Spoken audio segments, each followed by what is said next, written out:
A deep squat position can be a great place to start to bring awareness to your pelvic floor, especially the expansion and lengthening part of your pelvic floor, and adding your breath with it makes it that much more effective. So with the deep squat, I would suggest using a wall or sitting on a yoga block or something so you can get really comfortable in that bottom position.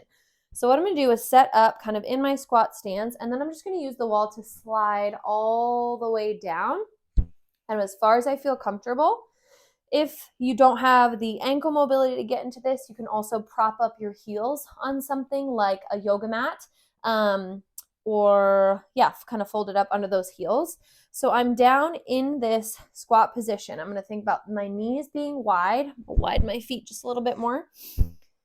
Okay, so just holding this position is a great stretch typically to that pelvic floor, but we want to add the breath to really make it effective, because I can still sit in this deep squat and feel like I'm really clenched and tight through my pelvic floor, and then we're not really getting the benefit out of it that we're looking for. So I want to make sure, again, I can feel completely relaxed in this position, and my knees are wide, and I'm using the wall to kind of support me here. My elbows are going to drive my knees out a little bit. So in this position, we want to add a 360 breath. So I'm going to inhale and think about sending that breath especially down into my pelvic floor.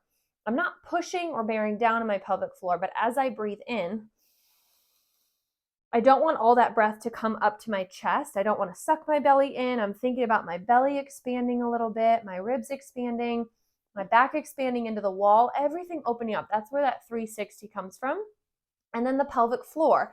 So if I picture that bowl of pelvic floor muscles, I want them to feel like they are dropping down towards the floor as I am breathing in. So it's this melting away of tension sensation, this dropping sensation gently. And then on the exhale, kind of letting them naturally come back up. So I'm going to inhale through my nose. Feel that expansion. Gently let it out. I'm going to let my belly empty, my ribs come down without adding a lot of squeezing or tightness. I want to kind of keep my body pretty relaxed. And then I go right into my next inhale.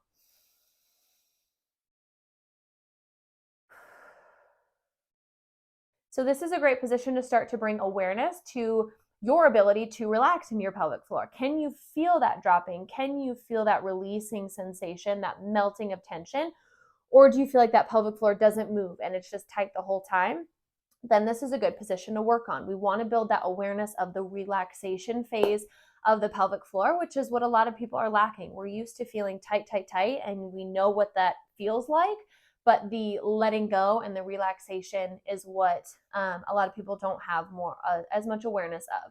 So bringing attention to that breath is going to make this deep stretch that much more effective, especially in terms of the pelvic floor functioning. So one more time, inhale, 360 expansion, pelvic floor drops, exhale, everything comes back in, pelvic floor does its thing and comes back up on its own. So give it a shot, taking 4 to 5 breaths in this position, or spending about a minute or so here on that breathing, and then giving yourself a break and maybe coming back later in the day.